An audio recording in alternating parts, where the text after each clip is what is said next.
Good morning and welcome to KidNuz. I'm Tori. Today is Thursday, September 1st, 2022. And we begin with NASA teeing up another moonshot attempt for Saturday afternoon. Engineers scrubbed Monday's planned launch when one of the rocket's four massive engines ran too hot during the countdown. According to the New York Times, the engines must cool to minus 420 degrees so that the super cold fuel needed for launch doesn't shock and crack the metal when it rushes in. Three of the engines did what they were supposed to do, but one of them didn't. Engineers suspect that the problem was a faulty sensor, but replacing it would delay another attempt for weeks. Instead, the plan is to start the chilling process a half hour earlier, which worked successfully in past tests. Saturday's 2-hour launch window opens at 2:17 p.m. Eastern, although there are storms in the forecast at that time. Weather permitting, you can watch it live on NASA's website and YouTube channel. We've put a link on our website.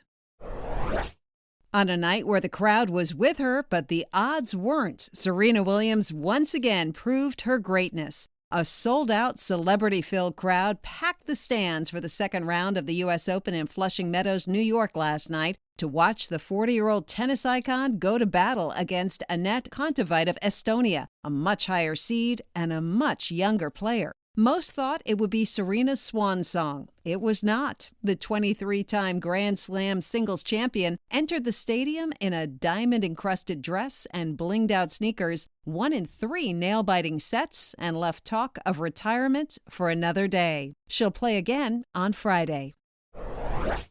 Americans will once again be urged to roll up their sleeves as early as next week, following yesterday's FDA authorization of 2 new COVID vaccines. The latest booster shots are designed to better protect against the BA.5 Omicron variant. The Pfizer-BioNTech option is cleared for people 12 and older, while those opting for Moderna must be at least 18. On the West Coast, sleeves are already up and in some cases off in anticipation of a massive and potentially record-breaking Labor Day weekend heat wave.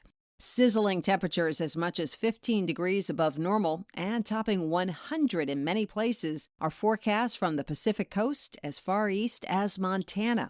Yesterday, California Governor Gavin Newsom urged residents to stay safe and to check on the elderly, while he also warned of the strain on the state's power grid and asked everyone to cut back on their use of electricity.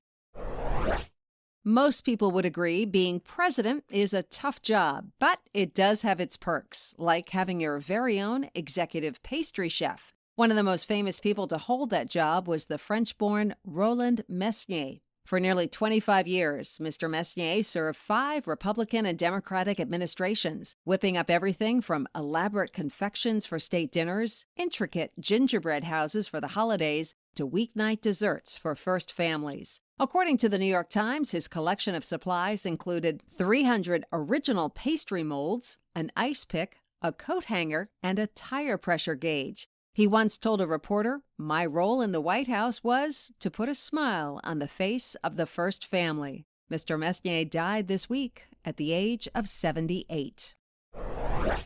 Chances are, if you looked in your closet, you'd find some T-shirts handed out at a school or sporting event.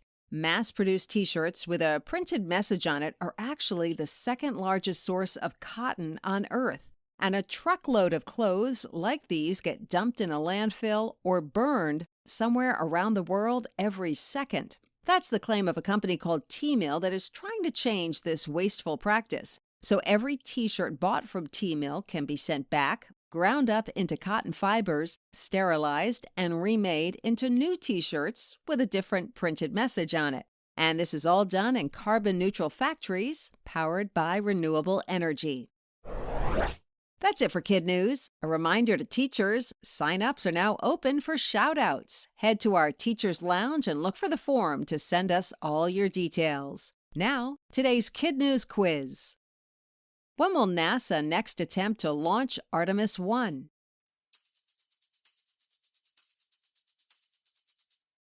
Saturday, starting at 2:17 p.m. Eastern Time. How many presidential administrations did executive pastry chef Roland Messier serve?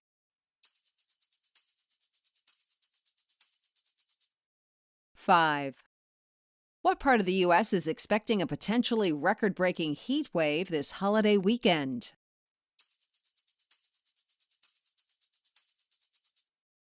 The West Coast.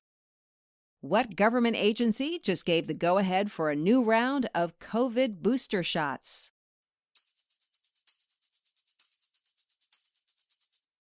The FDA.